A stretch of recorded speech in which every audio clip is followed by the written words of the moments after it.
देशात शांतता बंधुभाव कायम राहावा, देशाला प्रगती मिळावी, सर्वांनी एकमेकांशी सलोख्याने राहावे अशी अल्लाहकडे प्रार्थना करत लातूरात मोठ्या उत्साहात रमजान ईद साजरी करण्यात आली। लातूरच्या ईदगाह मैदानावर सोमवार दिनांक 31 मार्च रोजी ईद उल फित्र निमित्ताने सार्वजनिक नमाज अदा करण्यात आली। यावेळी हजारोंच्या संख्येने मुस्लिम बांधवांची उपस्थिती होती। रमजानचा पूर्ण एक महिना मुस्लिम बांधव उपवास ठेवतात आणि नंतर ईद उल फित्र साजरी करत असतात। लातूरच्या ईदगाह मैदानावर सकाळी 9:30 वाजता ईदची नमाज अदा करण्यात आली। तत्पूर्वी मुफ्ती ओवेस कासमी यांनी इस्लाम धर्माचे प्रेषित पैगंबर यांनी शिकवलेल्या सिद्धांतावर भाष्य देऊन देशात शांतता अबाधित राहावी यासाठी अल्लाहकडे प्रार्थना केली।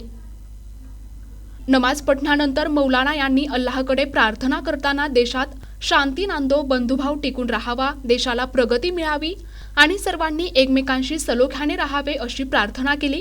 केंद्र सरकारद्वारे वक्फ बिल कायदा आणण्याचा प्रयत्न केला जातोय, यावर विचारले असता आम्ही मुस्लिम समाज त्याचा विरोध करत असून हे बिल आम्हाला मान्य नाही आणि आम्ही याचा तीव्र विरोध करत राहू असे सांगितले आहे। यावेळी लातूर जिल्ह्याचे पोलीस अधीक्षक सोमय मुंडे यांनी ईदची नमाज शांततेत पार पाडावी यासाठी पोलिसांचा चोख बंदोबस्त लावला होता। त्यांनी ईदगाह मैदानावर मुस्लिम बांधवांची भेट घेऊन आलेल्या सर्व मुस्लिम बांधवांना ईदच्या शुभेच्छा दिल्या। यावेळी देशात आणि जगात शांतता टिकून राहावी यासाठी ईश्वराकडे प्रार्थना करण्यात आली। NTV न्यूज मराठीच्या वतीने तमाम देशवासियांना ईद निमित्ताने हार्दिक हार्दिक शुभेच्छा। सबसे पहले मैं पूरे देशवासियों को और खासतौर से लातूर वासियों को अपनी तरफ से पूरे लातूर के मुसलमानों की तरफ से बहुत बहुत मुबारकबाद और बधाइयाँ पेश करता हूँ। आज यहाँ ईद की नमाज अदा करने के लिए हजारों की तादाद में मुसलमान जमा हुए थे। हमने एक मैसेज देने की कोशिश की है।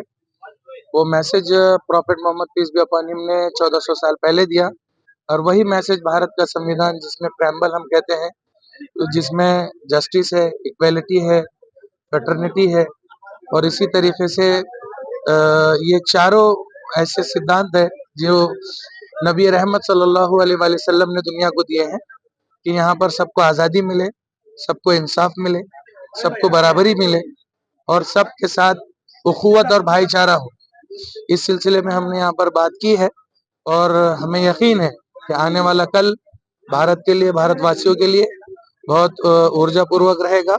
और हमने यहाँ से प्रार्थना भी की है अपने अल्लाह से, ईश्वर से, कि देश की तरक्की के लिए हमने अल्लाह से दुआ की है कि अल्लाह ताला इस देश को नजर-ए-बद से बचाए और यहाँ के हुक्मरानों को अदल और इंसाफ से काम लेने की तौफीक दे। अहम बात यह है कि हम किसी भी धर्म के मानने वाले हो, हम मिलजुल कर रहे, साथ में रहे, नफरत से ना रहे, मिलजुल कर हम रहेंगे और हर एक सपोर्ट करेंगे तो इंशाल्लाह हमारा मुल्क आगे बढ़ेगा और मुल्क जो है हमारा तरक्की करेगा। यही दुआएं आज यहाँ पर ईदगाह में की गई है। अभी तो जो मुस्लिम पर्सनल लॉ बोर्ड की जानिब से और जो मुस्लिम तंजीमें हैं उनकी जानिब से बिल्कुल जोर लगाकर उसका विरोध किया जा रहा है और ये चीजें जहाँ तक हम समझते हैं कि मुसलमानों के लिए भी और मुल्क के हित में भी ये चीजें दुरुस्त नहीं है, इसलिए पूरा जोर लगाया जा रहा है। अभी तो फिलहाल हुकूमत ने उसको डिले किया है, अब देखते हैं आइंदा इंशाल्लाह क्या होता है, लेकिन एक मुसलमान होने के नाते हम उसका विरोध करते रहेंगे और हमारी जो तंजीमें हैं, जो हमारे कायदीन हैं, उनका अभी यही कहना है कि हम उसको कबूल नहीं करेंगे। आज ईद उल फितरच्या अनुषंगाने मोठ्या प्रमाणात पूर्ण जिल्ह्याभरमध्ये नमाज पढली जात आहे। ईदची शांततेची दुआ केली जात आहे। आज लातूर सिटी येथे ईदगाह मैदान येथे मोठ्या प्रमाणात नमाज पढली गेली। चांगला बंदोबस्त शांततेत हा त्योहार पार पडावा यासाठी लावण्यात आलेला आहे। जिल्ह्याचे सर्व अधिकारी, अंमलदार हे आज दिवसभर रस्त्यावर असणार आहेत, वेगवेगळ्या समाजाच्या लोकांना भेटणार आहे, त्यांना दुआ देणार आहे। त्याचबरोबर बाहेरूनही फोर्स आपल्याकडे आलेला आहे। नक्कीच हा जो पूर्ण त्योहार जो आहे तो शांततेत पार पडेल।